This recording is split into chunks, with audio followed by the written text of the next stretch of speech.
Assalamualaikum warahmatullahi wabarakatuh. Sahabat yang dirahmati Allah Subhanahu wa ta'ala, berikut ini adalah kisah pertemuan Abah Guru Sekumpul dengan Datuk Bagul.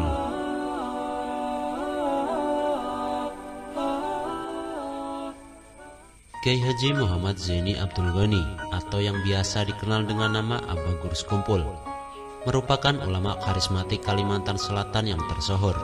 Ada pula Syekh Muhammad Arsyad Al-Banjari yang dikenal dengan nama Datuk Kelampaian. Dari dua nama ulama yang tersohor di Kalimantan Selatan ini, ternyata ada nama ulama lain yang muncul, yakni Datuk Bagul. Syekh Aminullah bin Syekh Umar atau Datuk Bagul muncul karena cerita dari Abah Guru Sekumpul yang bertemu ketika berburu burung dahulu kala.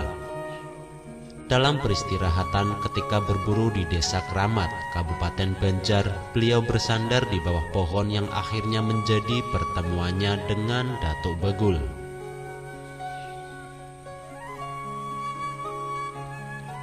Sosok Datuk Bagul tiba-tiba muncul usai mendapatkan kabar dari Khodam Datuk Kelampaian, jin Islam yang bernama Datuk Bedok, bahwa ada seorang wali yang akan bersandar di dekat makamnya. Pertemuan tersebut membuat Abah Guru Sekumpul yang kala itu diceritakan pada tahun 1970 akhirnya jadi sering mengunjungi makam Datuk Bagul. Sosok Datuk Bagul bahkan melebihi dari tubuh manusia.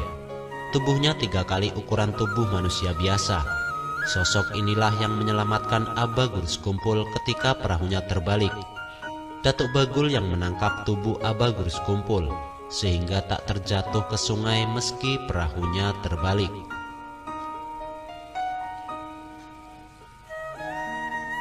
Sedikit bocoran tentang Datuk Bagul. Beliau mukanya mirip dengan Syekh Muhammad Abdus Samad atau Datuk Sanggul. Berjanggut merah, tubuhnya 3 kali tubuh manusia dan merupakan golongan habaib.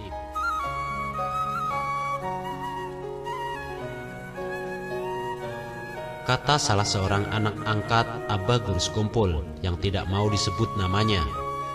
Abah pernah bercerita masalah Datuk Bagul. Dahulu waktu Abah masih bujangan tahun 70-an, Abah sering ke Desa Keramat. Abah menembak burung di situ. Pas kelelahan, Abah bersandar di bawah pohon besar. Saat itu Abah Guru tertidur sebentar. Pas terbangun langsung ada di hadapan seorang syekh, Imbah Tu Abah Bapandir. "Siapa pian wahai syekh?" Dijawab syekh itu, "Aku adalah Syekh Aminullah bin Syekh Umar, atau dipanggil orang Bahari sebutan dengan Datuk Bagul." Ujar Datuk Bagul, "Aku dipadahi Datuk Bedok, ada seorang wali yang bersandar di dekat kuburku. Di situ Abah Guru Sekumpul sering ke kubur Datuk Bagul." Abah Guru Sekumpul mulai rumah sidin di keraton sampai ke Desa Keramat biasanya pakai jukung atau perahu.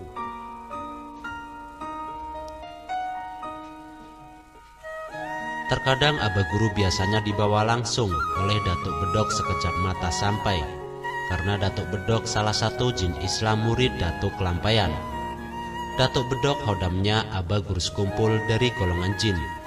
Dan Datuk Bedok ini ada 2 orang anak, yakni Abdul Kohar dan Abdul Kohir. Datuk Bedok juga hodamnya Datuk Kelampaian. Bila Abah Guru Sekumpul pergi menembak burung di Desa Keramat, pasti bersandar di pohon ini, tempat istirahat beliau bila kelelahan, dan tempat kholwat beliau tapi tidak bermalam.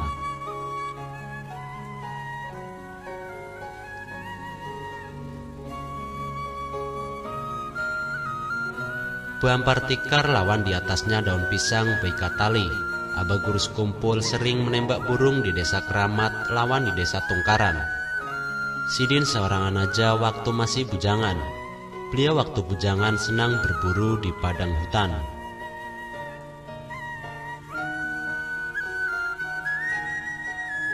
Dahulu Abah ada jua bakisah hendak tolak ke Tungkaran pakai jukung atau perahu. Tengah jalan jukungnya terbalik. Cukungnya tinggalam tapi Abah kada tinggalam, lawan kada kana banyu awak. Kulihati jer Abah sekalinya Datuk Bagul menyambut aku.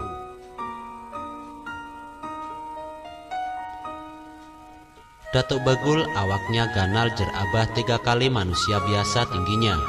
Datuk Bagul bajanggut warna habang, ujar Abah. Datuk Bagul ne mirip banar muhanya lawan Datuk Sanggul atau Syekh Muhammad Abdus Somad.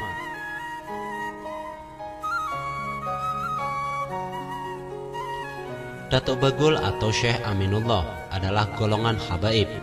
Datuk Bagul jauh di atas Datuk Kelampayan masanya. Tapi Datuk Bagul lawan Datuk Kelampayan sama-sama dzurriyyah Rasulullah Shallallahu Alaihi Wasallam dan bertemu pada Habib Alwi Al-Guyur bin Muhammad Al-Fiqihil Muqaddam dari cucu Rasulullah Sayyidina Husain. Dan orang yang pertama kali tahu nama Datuk Bagul adalah Abah Gurus Kumpul, karena Datuk Bagul langsung yang menemui beliau. Abah Gurus Kumpul beristirahat di bawah pohon dan sempat Abah Gurus Kumpul disekumpul belajar ilmu dengan Datuk Bagul secara rohani. Walaupun Datuk Bagul sudah lama wafat.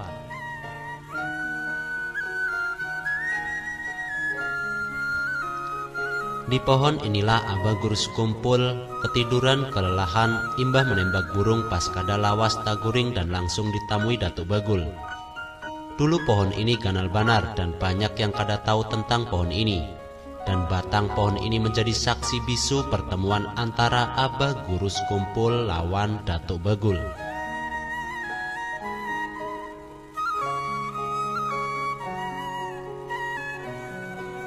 Kisah Datuk Bagul dan Abah Gurus Kumpul banyak yang simpang siur. Akan tetapi ada salah seorang anak angkat beliau yang berkisah atau bercerita langsung dari beliau.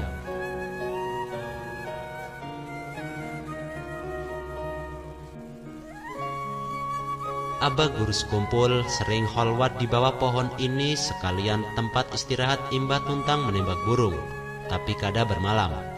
Tahun 70-an waktu Abah masih bujangan, saat itu kubur Datuk Bagul masih biasa.